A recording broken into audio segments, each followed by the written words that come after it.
Breaking news పేలుళ్ల కుట్ర కేసులో ఇద్దరు నిందితులను కాసేపట్లో కస్టడీలోకి తీసుకున్నది విచారణ బృందం.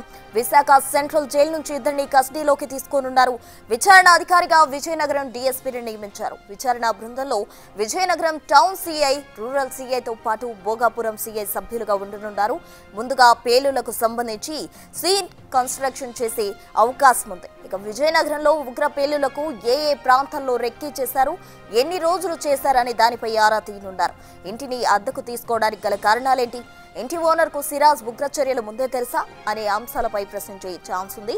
అటు పేలుళ్ల కోసం సమీర్ కూడా విజయనగరం రావాలనుకున్నాడా, సిరాజ్ ఒక్కడే చేయాలనుకున్నాడా, పేలుడు పదార్థాలు ఎలా సేకరించారు, ఇంట్లో వాళ్లకు అనుమానం రాలేదా అనే అంశాలపై విచారించే ఛాన్స్ ఉంది. సిరాజ్ కుటుంబ సభ్యుల పాత్రపై ఆరా తీసే అవకాశం ఉంది. విజయనగరంలోనే మొదటగా పేలుళ్లు జరపాలన్న ఆలోచన ఎవరిది, ఆర్ఎస్ఎస్ నేతలను టార్గెట్ అనే అంశంపై కూడా విచారించనున్నారు పోలీసులు.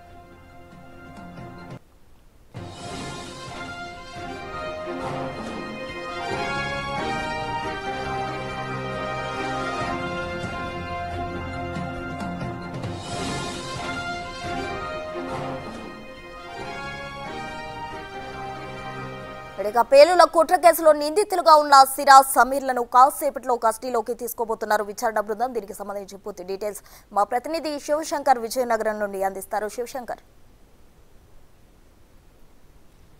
ప్రస్తుతం మనం చూసుకున్నట్లయితే ఈరోజు కస్టడీకి తీసుకుంటారు పోలీసులు. అటు సిరాజ్, సమీర్ ఇద్దరిని కూడా తీసుకుని విజయనగరం తరలిస్తారు వైద్య పరీక్షల అనంతరం. తర్వాత రహస్య ప్రాంతంలో విచారించడానికి ఇప్పటికే అన్ని ఏర్పాట్లు కూడా అధికారులు చేసుకున్నట్లు తెలుస్తుంది. మరోవైపు మనం చూసుకున్నట్లయితే ముఖ్యంగా ఈరోజు సీన్ రీక్రియేషన్ చేసే అవకాశం కనిపిస్తుంది. ఎందుకంటే సిరాజ్, అటు సమీర్ ఎక్కడెక్కడ ఏ ప్రాంతాల్లో బాంబులు అమర్చాలనుకున్నారో ఆ ప్రాంతాలకు వెళ్ళి సీన్ రీక్రియేషన్ చేసే అవకాశం కనిపిస్తుంది. మరోవైపు ఐఈడీ బాంబులు ఎక్కడ తయారు చేయాలనుకున్నా అక్కడ కూడా వెళ్ళే అవకాశం ఉంది. అదేవిధంగా పోలీసులు ఎక్కడైతే సిరాజ్ని అదుపులోకి తీసుకున్న ఆ ప్రాంతానికి కూడా వెళ్ళే అవకాశం కనిపిస్తుంది. మరోవైపు సిరాజ్ ఏదైతే బాబామెట్ట డబుల్ కాలనీ ప్రాంతంలో అద్దెకు ఉండేవాడో ఆ రూమ్కి కూడా వెళ్ళి పరిశీలించే అవకాశం ఉంది. ఎందుకంటే పేలుడు పదార్థాలన్నీ కూడా సిరాజ్ అక్కడే దాచిపెట్టాడు కాబట్టి అక్కడికి వెళ్ళి కూడా విచారించే అవకాశం ఉంది. మరోవైపు మనం చూసుకున్నట్లయితే ఆర్ఎస్ఎస్ నేతలను ప్రధానంగా టార్గెట్ చేసిన మనకి తెలుసు. అసలు ఆర్ఎస్ఎస్ నేతలను టార్గెట్ చేయడం గల ప్రధాన కారణం ఏంటనేది కూడా పోలీసులు అడిగి తెలుసుకునే అవకాశం చాలా స్పష్టంగా కనిపిస్తుంది. ఎందుకంటే పెద్ద ఎత్తున దేశవ్యాప్తంగా కూడా పేలుడు జరపాలని చూశారు. ముఖ్యంగా విజయనగరంలో అది ప్రారంభించి ఇన్కేస్ విజయనగరంలో సక్సెస్ అయితే గనక విజయనగరం తర్వాత హైదరాబాద్, అదేవిధంగా కర్ణాటక, మహారాష్ట్ర,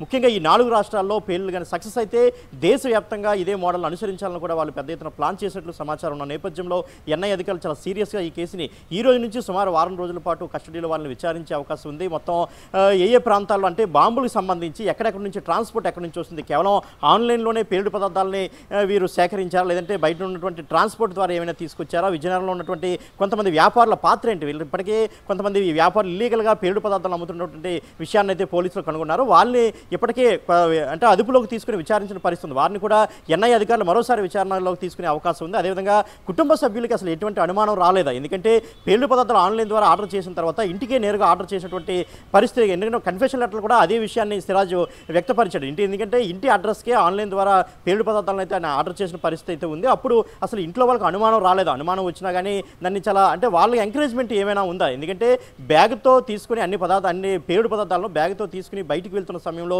ఇంట్లో వాళ్ళు కనీసం ప్రశ్నించలేదా, ఎందుకంటే ఇంట్లో ఇద్దరు పోలీస్ డిపార్ట్మెంట్ చెందిన వ్యక్తులు ఉన్నప్పుడు కూడా ఎందుకు అనుమానం రాలేదు, ఎందుకంటే అందరూ కూడా వెల్ ఎడ్యుకేషన్ అయినప్పటికీ కూడా ఎందుకు అనుమానం రాలేదు, అనుమానం వచ్చినా కానీ వాళ్ళ పాత్ర ఏమైనా ఉందా అనే కోణంలో కూడా విచారించే అవకాశం కనిపిస్తుంది. టోటల్గా మనం చూసుకుంటే ఈరోజు సీన్ రీక్రియేషన్పై ప్రధానంగా దృష్టి పెట్టే అవకాశాలు అయితే ఎక్కువగా కనిపిస్తున్నాయి.